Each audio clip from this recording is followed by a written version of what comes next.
Hi friends, I'm Saket Bansal and I welcome you all to our webinar on Agile Metrics.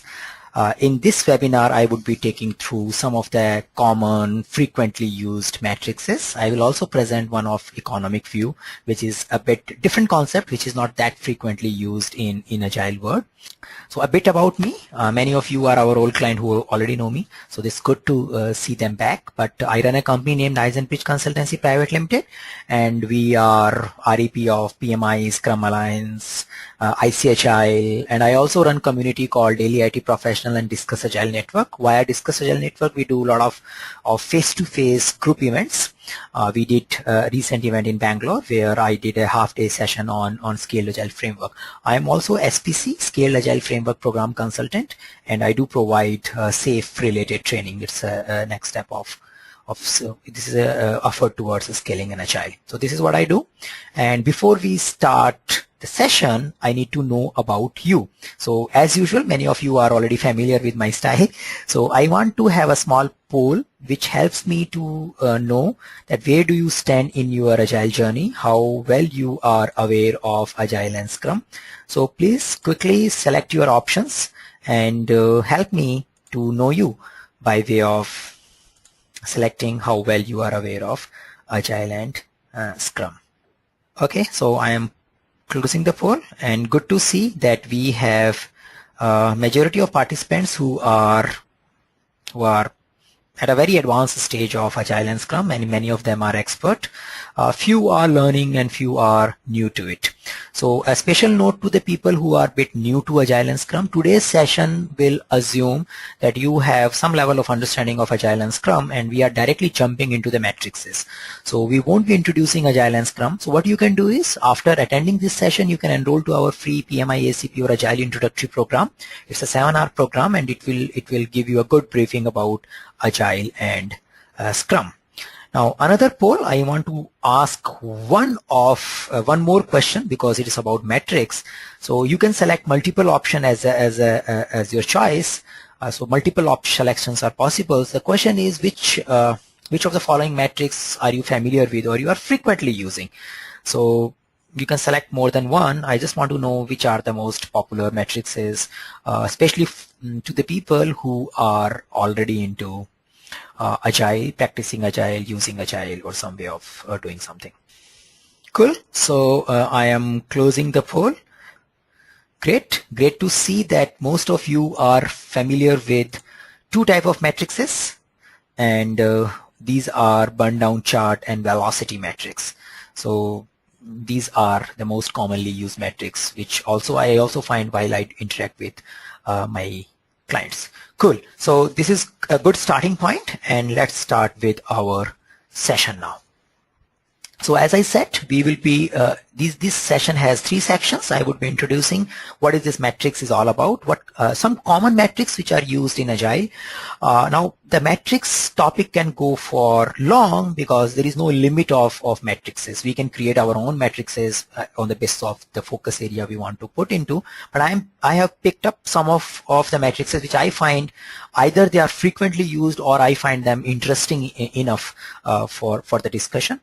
And in the third segment, I will take something called economic view, which is coming product development, which is coming from product development flow. It's a way of evaluating projects, or it's a way of looking at a project in a different dimension. So I will talk about it when we reach the third segment. So when we start with matrices, we should always keep in mind, it's a warning, it's a caution which we should keep in mind. When the measures becomes a target, it ceases to be a good measure. So when we keep thinking of that, our goal of this iteration is to bring high velocity, or we need to chase some metrics target, it loses the intent for which it was made. So we should use matrices to retrospect, to look back rather than as a target. So what is metrics? Metrics is a standard of measuring or evaluating something. So if I go for a health checkup, I get my health matrices. So there are different type of matrices. We can get a quantitative metrics, like you have X number of escape defects, you have completed these many story points in this particular iteration. So they are directly absolute quantity measurement. There could be a proportionate measurements, which are like percentage measurement, like this iteration you did something 10% extra, 20% extra, you achieved 10% extra business value than the previous iteration. So they are in proportion, they are in percentile term. So which helps us in visualizing visualizing the trend and like how we are progressing. So that helps in evaluating that. You can also have subjective metrics or which people talk about, like we are happy, our motivation level is going up, customer satisfaction is up. So we can have such kind of assessment also, and we can use them as matrices. Now there are various dimensions which in a project or for an organization or a governance structure which they might be interested in. A lot of organizations, if you look at surveys, they keep remain obsessed about the productivity matrices. So people might be thinking of how productive we are we producing more than the previous month? So that's one dimension. The another dimension could be how fast we are. So there could be a time to market as one of the dimension. People may use a measurement dimension that how predictable the development is. Can we predict the release with a good certainty, or how well we are adhering to our plan, or how predictable we are. So that could be a one dimension of the metrics. The other dimension could be quality. We may talk about like technical depths or a test automation test coverage. So there could be a matrices which are focusing towards the code quality. There could be a customer satisfaction as a dimension, employee satisfaction could be a dimension, and deviations and variations could be a matrix, like how much like we are varying from our sprint goals or release goal. And profitability could also become a matrix, that are we doing a profitable job or we are going in a negative direction with this iteration. So there could be a multiple dimensions. I have picked some of them. There could be more, but the point here I want to emphasize is that there is a big ambit of complex dimensions, and when we want to evaluate the health of our project, many of they work together, and just picking one measure may give misdirectional or a wrong results. A good use of matrices. So we keep talking about in retrospectives, we should use matrices to create a shared perspective. Matrices helps us to correct our planning error. So if we know that our initial estimation of velocity or initial estimation was wrong, it helps us in correcting those errors. It helps us in giving prioritizations or feedback for prioritizations. If we see that we can't finish this much work in this much time, it helps us in prioritizing. A matrix also helps us in creating healthy code base. If our matrix indicators are clearly showing that our code quality is going in a negative direction, we may get a trigger to fix it. So when we use these matrices as an indicator which gives us a trigger to correct our processes, they are good use of the matrices. The bad use or not so good use is that using matrices for evaluating team or evaluating individuals. Like if your velocity is going down, the team is performing bad. So I use a velocity as a matrix to evaluate team's performance, or I use a say some timesheet matrix to evaluate how much time an individual is putting in particular iteration or in a particular team. Matrices should also not be used as a giving target. So as I said in my warning, that when the matrices becomes target, this ceases the benefit of becoming a good matrix. So if we give a target of matrices that in the next iteration you must achieve the velocity of 45 points, it may create a different type of behavior. In the reverse also, from team point of view also, we should not show matrices as showing progress, that our velocity is improving, it means we are doing great. We should remember that in Agile, we only show progress via working software. So we don't have to use all these numbers to show that we are doing great. We just need to show that how our working software is working and how our customers are using it. That should be the measurement of progress. So we should be careful about the uses of matrices. So this section was about introducing matrices. Now let's look at some of the important common Agile matrices. And as the poll recommended or indicated, velocity seems to be the most popular, commonly used matrix in Agile world. And it's many times it's a controversial matrix also. So what is velocity? we sum up the story points, or we sum up the size of our sprint or an iteration, and which we have done in a given time box, and we plot them into a bar chart. Velocity can be linked to a productivity of a team, that how many story point a team can finish as a one group in a given iteration. Only the stories, only the work elements or product backlog items which are completed, which meets the definition of done, gets counted when we are calculating our velocity. Now, it is an empirical observation. It helps us in knowing how things are moving, and it helps us in correcting our planning errors. So velocity is a kind of a speed of our team, and if we know that if we have to cover 200 kilometer and our velocity is 50 point per sprint, it will take 4 sprints rather than 2 sprints. So it helps us in refining the release plan. It also helps us in communicating our current speed and expected and the remaining amount of work.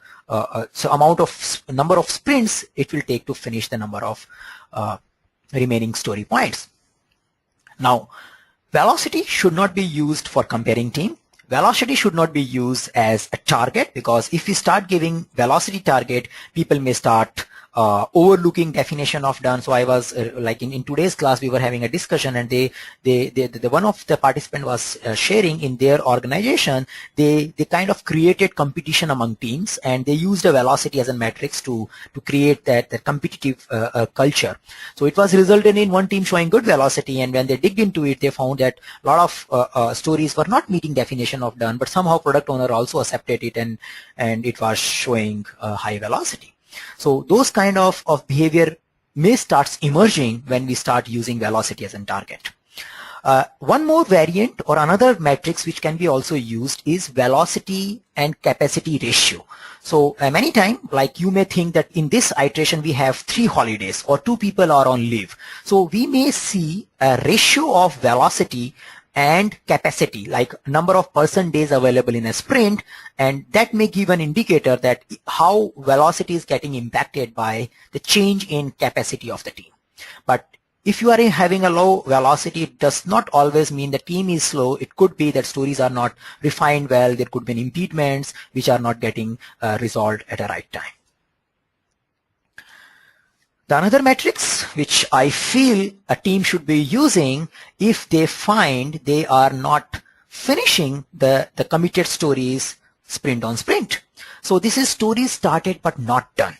It is something which represent waste. Ideally, it should be always to 0. So it is a sum of all the story points that team started but could not finish in a given time box. So if you have more number of story points coming in this particular bar chart, it means our planning is not improving. So this is an interesting metrics which shows the amount of waste we are producing or we are doing in a given sprint. So this is an interesting metrics which you can think of using, and it can be used along with the velocity metrics, because when you compare these two things, you may find that whenever velocity is going down, maybe this part is also going up. Technical debt, it's a quality metrics which can be used. You can represent the technical debt by way of bar chart. Like every sprint you can put story points. So first thing is that you quantify the technical debt by way of estimating them into a story points, and then each on iteration, whenever you add technical debt, you show them into a graph that okay, in iteration 3 I have added 7 points technical debt. Now many times adding technical debt may become a compulsion. You don't have any other option. But if you have such kind of metrics visible, it also enforces team to have a business justification for adding these technical debt. So they should not be adding without a valid reason. The another way of looking at technical debt metrics is it's like a cumulative technical debt in a story points, how it is moving from sprint on sprint. Like you might be adding some technical debt, you might be removing some technical debt because the refactoring items which you have put into your product backlog, by finishing them, the technical debt should be going down. So that could be another way of looking at the technical debt information. The good use of this metrics could be like as you're progressing from iteration on iteration, people or a stakeholder might be expecting fast releases, but if you show a trend of technical debt and if it is going into a higher side, it gives an indication of that amount of debt you have accumulated, which may slow down your future progress. So if a Scrum Master maintain this particular matrix, it can give a good code quality related information. Sprint Burndown Chart. So many of you spoke about that. You have been using a Burndown chart for a while. So I am showing two types of Burndown chart. One Burndown chart is plotted using ideal hours, and another Burndown chart is plotted using story points. Both are sprint burndown. So the traditional, the frequently used Burndown chart is ideal hours. So you have done your sprint planning, and in a sprint planning you have estimated your sprint backlog item in ideal hours, and on each day you are plotting that how many ideal hours of work is left in a given after a given day of work. So this type of graph shows a burndown which is plotted on the basis of ideal hours. The another variation of it could be that rather than plotting it on on ideal hours, you plot them on a story points. So as you mark the story done, so each day you identify how many story point work is left in a given sprint. So as story gets marked done, they exhibit the progress. So the second type of graph is useful first to ensure that we are not postponing marking stories done till a very later point in a sprint. Many times people do a waterfall inside the sprint. So if you measure a sprint burndown chart using story point, such kind of behavior would be very obvious to a governance and whoever is looking at that particular graph. So idea is that we should be incrementally or progressively marking stories done. If you have 10 stories, you should be marking 2-3 stories as you start working on. In order to use story point based burndown chart, you should create small stories. So you do end up seeing progress after 1 or 2 days in your sprint. So this is becoming more and more popular now because people are getting away from hours-based estimates and they are just working on and that let's use story point based sprint burndown chart. Release burndown chart. This is a kind of very common graph where we put on y-axis we put number of story points which are there in a release, and on x-axis we put the iterations, and we update this particular chart at the end of every iteration, and each point represent the number of the amount of work left or what amount of work pending or remaining in that particular release. So it should be moving towards 0. If it is not moving towards 0, it gives us a feedback that we should do some replanning, some reprioritization if we want to achieve the release time box. So it's commonly used, and it helps us in looking ahead planning or a long-term planning. So long-term, when I say it could be 3 months, 4 months, and see how our iteration on iteration deliveries is moving towards release goal. Another metrics, not that frequently used, but an interesting one. So it is like sprint goal metrics. How now a lot of time, like traditionally projects have been measured on the basis of do you meet the scope within time, within cost. So that was a traditional metrics. Now in Agile, we don't want to put such kind of constraint metrics for a release, but some degree of such kind of constant evaluation can be done on a sprint level. So we may have a matrix where we check that how was our sprint was successful or failed. So I am showing two variant of these metrics. The bar chart matrix of a sprint goal is showing the percentage completion of sprint goals. So we start with our sprint by defining the goals, and we give them a weightage ranking. Story point can be used in order to give or a size-based ranking to them.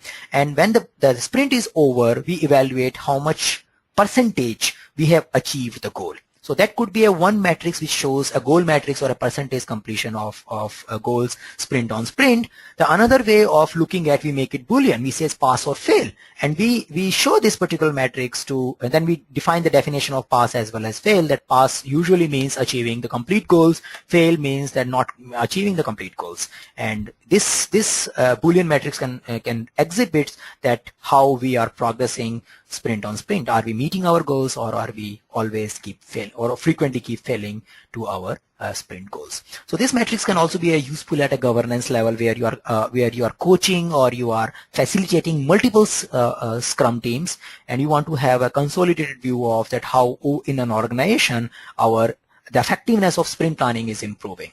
So this could be another metrics. Self-assessment matrices. So it is something like you create a spider diagram or an influence chart where you collect information like maybe rank from 1 to 10 and ask people that where do we stand on various values or values parameter which team wants to follow. For example, are we following technical excellence well? Are we working on sustainable pace? Are we focusing on customer satisfaction? Are we delivering business values? So we may have various parameters, and we ask team at a frequency like every iteration, at the end of every iteration, to rank them against those parameters, and then we can create a diagram like this and see that where are we improving and where are we going down.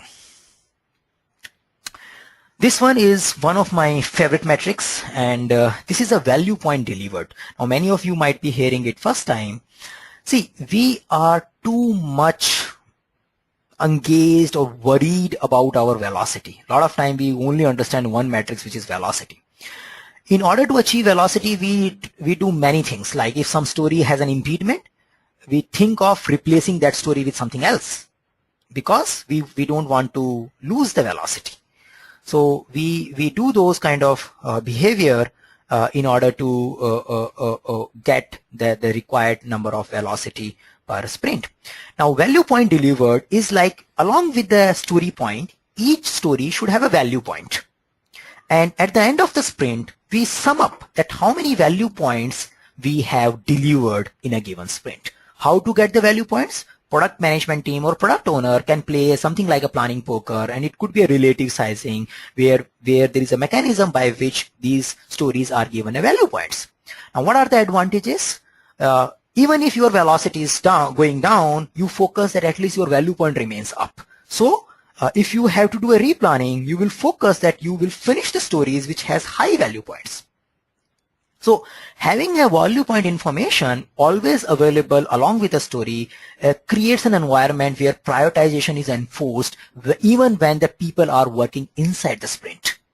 Now another advantage of value point is that if you find a big story point with big story having more like say 88 story points and only having one as a value point, you may start asking the product owner that should we really do this story, because the ratio between value and cost, or which is the size of the story, is very skewed towards the cost. So this could be a matrix which can be used in a similar way, the way we use velocity, but it communicates more about iteration or iteration, how many points of values the team is delivering.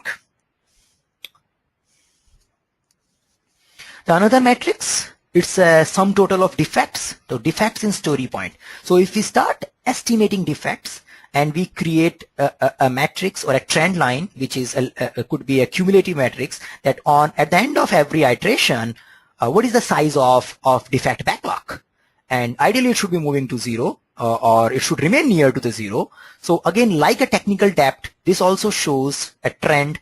So if you are looking at your release planning and you see a release burndown chart, you see a technical debt matrix, and you also see a defect matrix, you get an idea where do you stand. That even if you are showing that things are progressing, but the defect, the amount of work which is getting added because of defect becomes very visible by using this particular matrix. So this is another matrix which can help us in focusing on our code quality and work. So this is our first Q&A break. So I think you might have posted many questions by now. Okay, so first question is that I understand that the velocity is not the mean to be used for measuring individuals or team performance, but how do we actually measure team individual performance in agile projects? So this is a very controversial topic. This is a very controversial topic, like how do we measure team performance or an individual performance in agile. The idea is you should not be using matrices for that. fun thing is that. And then you can have some way of like peer level reviews, and these kind of reviews should be happening frequently rather than at the end of the year. So that may trigger another kind of discussion which we should avoid today. But yes, matrices should not be used. Okay, so second question I am taking, do we monitor only release burndown chart, or we require to monitor iteration burndown chart of tasks? Now, the difference between the release burndown chart, we pick at the end of, we update at the end of the sprint. So once the sprint is over, it is too late to do any correction in that particular sprint. So it is important because we want to evaluate how we are progressing towards long-term planning. So let's take an example of our financial things.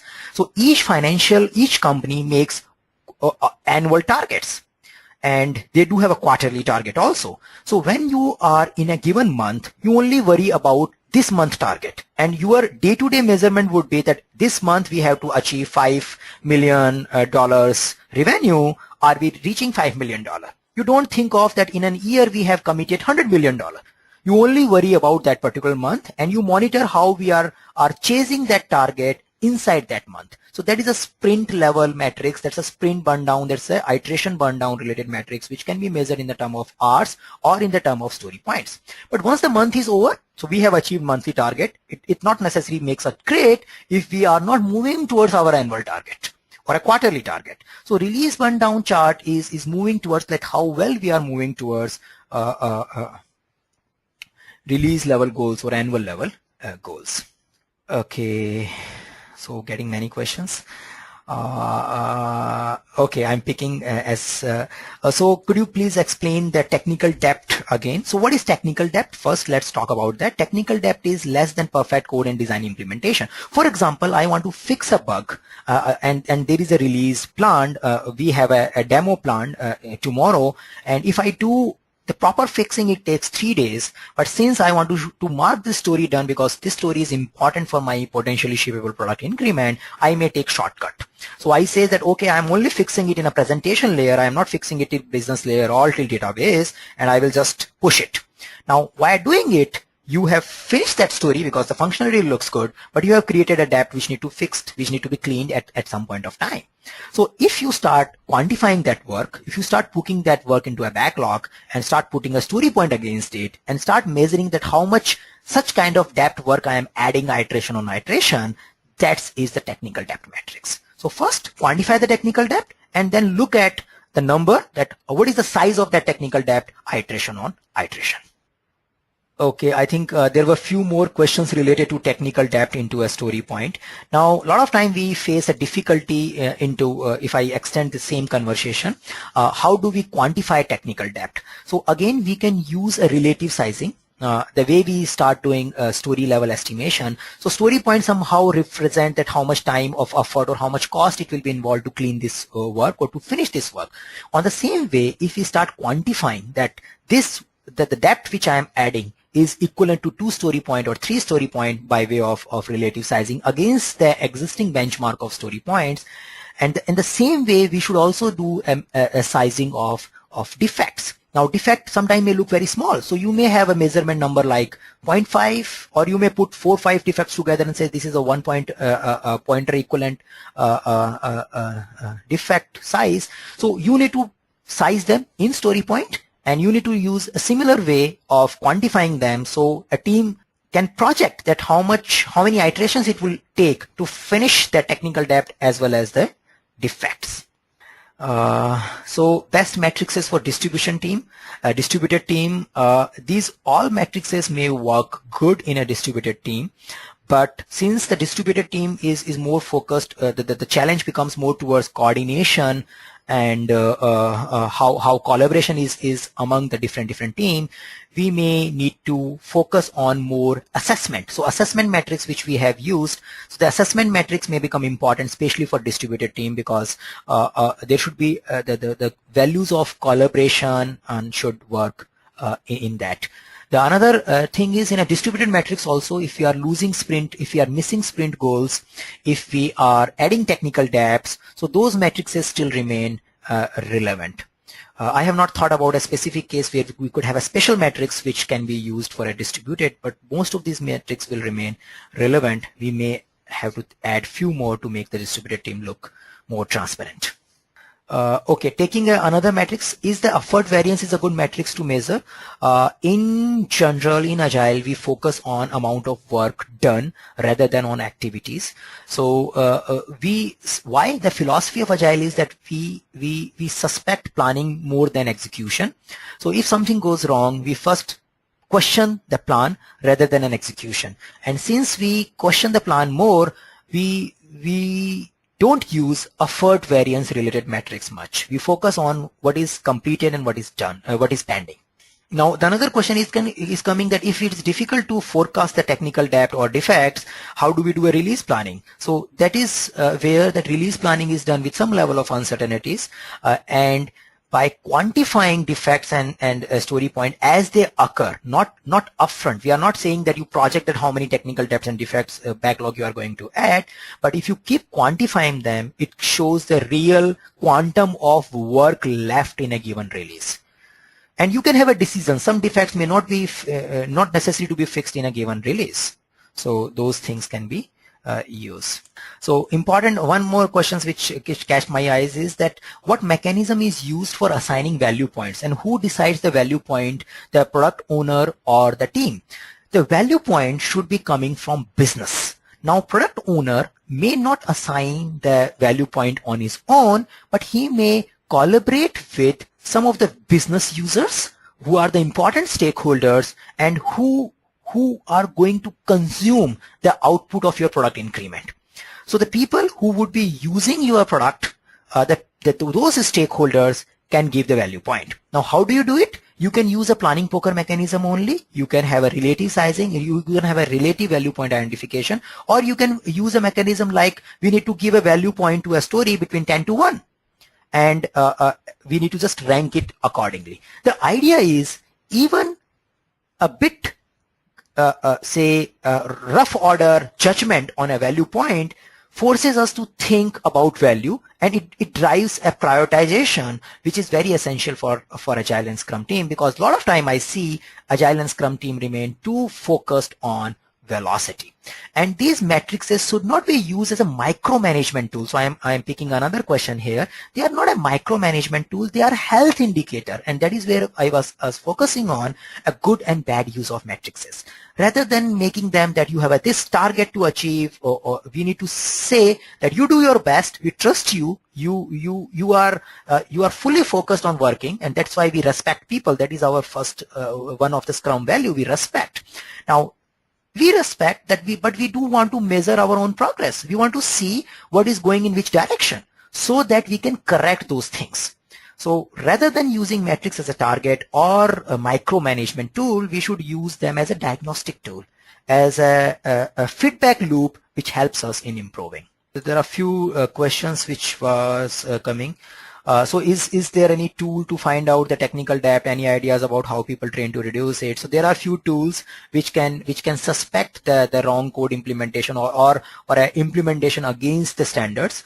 But again, the human intervention would be needed. There are tools which can find some kind of bad patterns in your code, like writing the same code at multiple places. But these tools, if you start using them, people can also play with them and find out that how the tool will not detect it, and still the bad code may remain inside it. But yes, there are tools which can do these kind of things. Okay, so let's move and finish some of the other things. So like some of our friends are saying that Sonar, Black Duck, check styles, tools used in Java. So these are some of the tools which you can use to check your code quality and other things. Now, another interesting question came that is this a good way to use testing effort or a rework as a good metric? So in some of the matrices, we do use a stabilization time. So there is a matrix which, if you find that you keep postponing hardening thing till the later stage of the sprint, then there could be a matrix that how much time you spend on development and how much time you spent into stabilizing your development in a given release. So percentage of sprint time went into stabilizing the product can also be used as a matrix. And the idea of this is that we should bring this hardening duration to the minimum, and whenever we do the work, we should be doing in a better way. So let's move, and I would be looking at some of the pending questions once I am done with the remaining part of presentation. Now, we have interesting conversation. So we spoke about all these matrices and all. Are we becoming profitable by measuring these matrices? What is the goal of Agile? Is the goal of Agile to become fast, deliver high velocity, or less with delivering product with minimum technical depths, or delivering product with minimum defects? The goal should remain how economic solutions we are giving to the organization. And this view is coming from a book called The Product Development Flow. And some of you have asked that is there any scale metrics for uses? So I won't say that this is a scale matrix, but this is one of the principle where SAFe is also based on, and they use it as a guidance. Now, when we focus on cycle time, technical depths, velocity, value point delivered, they are good variables, but they are proxy variables. It doesn't mean that if my velocity is going high, this product will make more money. We may end up making something which is not needed in the market. So what should we do? How do we measure? How do we ensure that we are moving in a right direction? There could be a various situation where you need to make decisions like, should we delay the release by 1 month and fix the defects? Or should we reduce the cycle time by adding more people, more teams? Should we delay the release and add one more functionality? So how do you make these kind of decisions? How do you trade one proxy variable against another? Or how do you decide that should we spend time on innovation because we have to be innovative in Agile rather than just keep delivering things? So how do we manage these kind of proxy variables? I had one conference, and recently, like last week only, where I was speaking on this economic view. Our goal as per our economic view should be focusing on we achieve high product life cycle profit. We should be focusing on that overall life cycle profit should be in a higher side. Now, what is life cycle profit? Whatever expenses you make for that particular product in a visible life cycle. You can think of that for life cycle for my product is 5 years.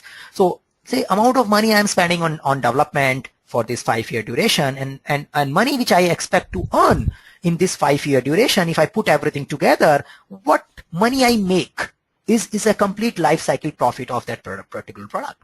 So it's good if we visualize that how various things are impacting my life cycle profit, and if we have a measurement system that at the end of every month I check, at the end of every sprint I check where my life cycle profit is moving.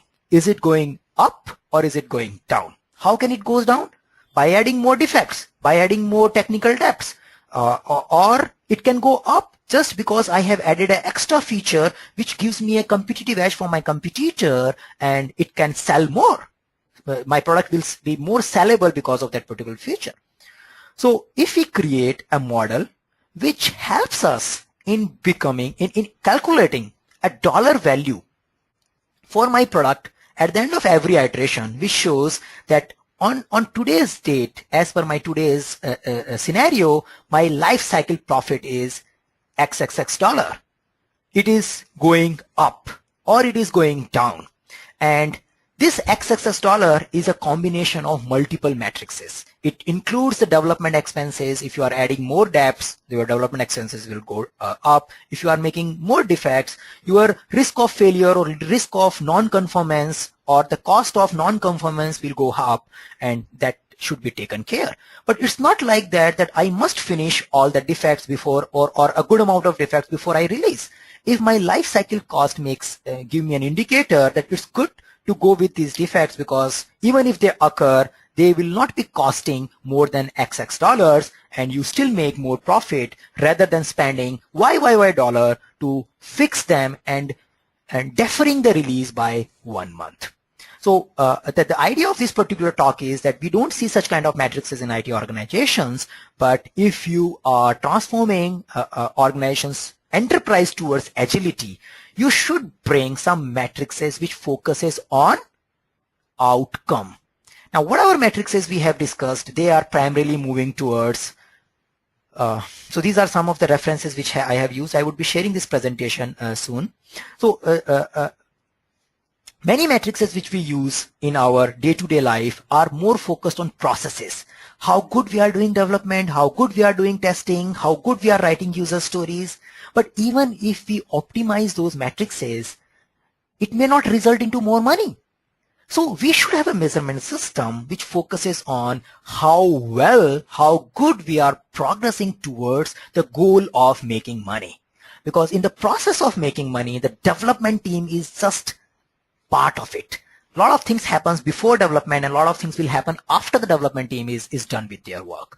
So it's good to have a model which gives us an outcome-based metrics. So we remain too much focused on process-based metrics like how fast defects and all those matrices. Then we may extend our focus on output-based metrics like release burndown chart or how many story points has been delivered in a given sprint or a velocity. They are output-based metrics. But we should be moving towards outcome-based metrics which helps organizations to make money. So this was something which I wanted to just touch base on. It is coming from the book, the Principle of Product Development Flow, and we also use this as a one of the principle when we talk about scaled agile framework. I have used Agile Atlas article to pick up some of the metrics which I have explained in this particular presentation.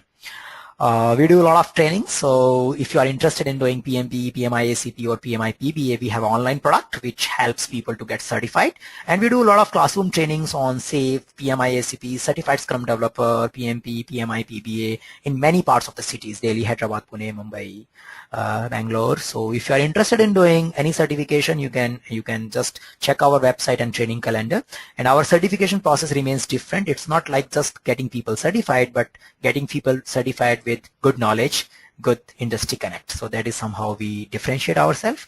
You can reach me on our website, on our YouTube channel. I am available on Twitter, LinkedIn, so a good amount of social sections. So before I pick more questions,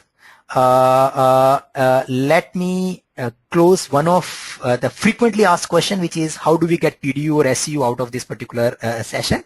So after 24 hours, the GoToWebinar will send you an email which would be having an activity code which you can use for claiming your PDUs. You get 1 PDU for this particular website under category A, which can be used for PMP as well as for PMI-ACP at the same time. Then the Scrum Educational Unit, you just need to fill the details. You need to fill the detail of this particular webinar, description, presentation detail, presenter details, Saket Bansal, and put my email ID. You can put support@izenbridge.com or saketbansal@izenbridge.com, and you just fill them, those details. You will get 1 SEU from Scrum Alliance under category B, which is an unlimited category. Okay, so now I am open to take questions. I hope I have many left. And before I go into them, I put one poll for you, and I am asking what type of metrics ROI is. So it's a process metrics, return on investment. So it's an outcome metrics or it's an output metrics. What type of metrics this ROI is. So safe agilist has to be done face to face. So that is the one question I want to explain, and it cannot be done online. So that is the limitation from Scaled Agile framework. So I am closing the poll, and I am happy that 59% of you have selected that it's an outcome metrics, but I am also concerned that still 41% of you have selected it as an output matrix. See, output is something you produce. So I am done with my software development. I have produced output. But this software does not sell. This software does not make money. I don't get customer happy by delivering it. It's an outcome problem. So outcome, we don't do projects to develop software. We do projects to get money, to get business, to get market share. So if we don't get that market share, if we don't get returns on our investment, we have outcome problem. It may be possible that you are not done with your complete scope, but you get the money. So that is the simplicity is the art of maximizing the amount of work not done. That is what we keep focusing on. So be clear, and this is a very important differentiation which we should keep reminding ourselves. And a lot of times, especially when we work in a service industry environment, we only focus on process and outputs. Even we don't even have an idea what this outcome will, this project will produce. But it is not good. It is not healthy. And at an enterprise level agility, we should be focusing more and more on outcome rather than just on output or process. Okay, so here I close this poll, and so let's see if I can answer some of the questions which we have. We still have 5-10 minutes left. So the question was coming on the basis of life cycle cost. So it is saying that life cycle cost in the equation does not account maintainability cost. It should account. The equation which I have shared was an example, which was an indicator that we should be having factors which talks about the complete overall development expenses. So in my case, you can think of the development expenses was including the maintainability cost. It could be mentioned separately also. So that is how I can explain the equation of thing. Now the another question was that what is the expected monetary value EMV of risk? So many times we may have some risks, and since they are not 100% probable, we need to multiply the risk of money or the benefit opportunity which we see because of that particular risk with its probability. So what is an expected monetary value of a given risk may get used when you think of life cycle cost. So if you have a 1 million risk, but the probability is only 50%, you will take 5 million as a risk value when you use expected monetary value as a principle. So that equation which I have presented is just a sample equation which with the intention is, let's convert everything into dollar and see that how our technical debts, defects, delays, extra features, new ideas generated out of market are impacting our life cycle cost. Because we talk about that we are ready to change for customer competitive advantage. So customer competitive advantage means the customer should be able to make more money. If we are coming with a change and which shows that we will be spending, say, $20,000 to implement that change, and because of this change we will delay our release by 1 month, and these two things cost us more than $1 million on life cycle cost, then we should not be doing it. So having these kind of models not only helps us in measuring in which direction we are going, it also helps us in making a decentralized decision and decision on the basis of economics rather than just on the basis of failings. Okay, so a few questions like economic viewpoint need to be understood more closely. So that's one question I came. So I just want to give an idea here is that rather than just keep focusing on cycle time, technical debt, or velocity, we should have a way where we convert all these variables into a profitability of a product across its life cycle. And we should monitor that. Also, I'm not saying that we stop monitoring process matrices. We need to focus on process matrices, but our goal should be overall outcome.